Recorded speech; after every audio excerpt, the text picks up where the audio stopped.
waxaan rabaa inaan u yeedho wakiilka dowladda Soomaaliya oo fadhiya waddanka Ireland ahna gudoomiye ku-xigeenka jaaliyadda waddanka Ireland ahna gudoomiyaha jaaliyadda Puntland ee waddanka Ireland mudane Kodin Muuse soo dhaw mudane Kodin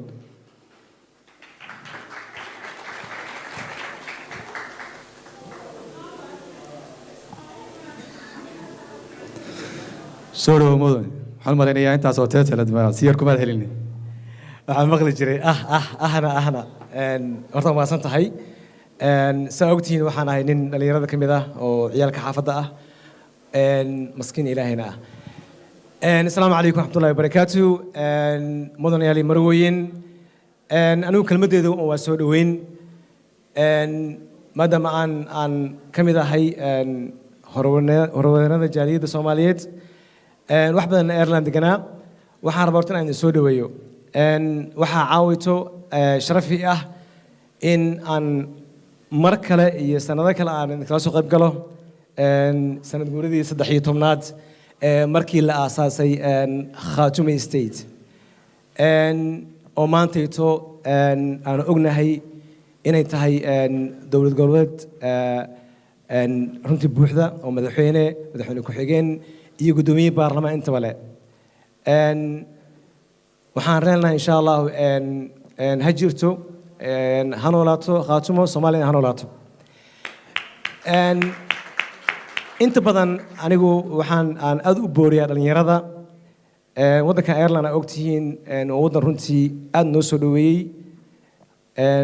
dadka hadda ku noolna waxay u badan yihiin dhalinyaro u badan yihiin dhalinyarada waxaan ku boorinayaa inay wax bartaan saa ogtihiin waa Ireland waxay noqotay wadamada markay Europe ugu opportunities ka badan hadday noqoto waxbarashada iyo mataqaan cilmiga marka laga faa'iideysto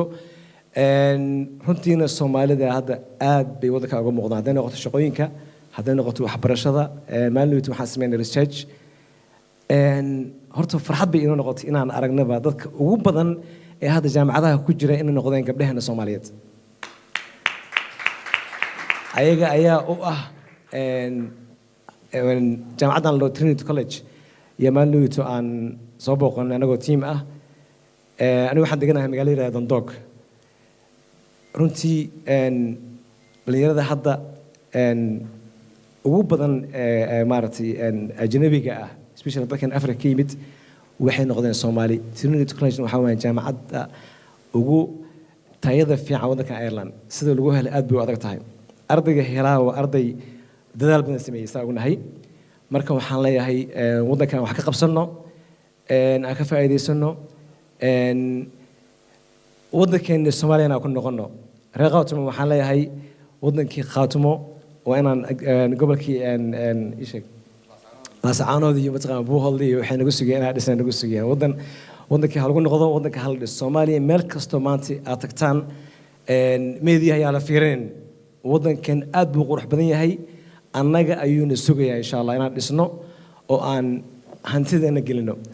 marka waxaan leeyahay mudanayaa soo dhawaada waxa kale caaway sharaf noo ah oo martiin noo ah oo nala jooga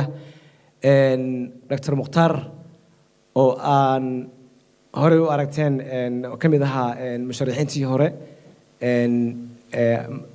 u sharaxnaa madaxweynaha Soomaaliyeed 2022 haddana 2026ka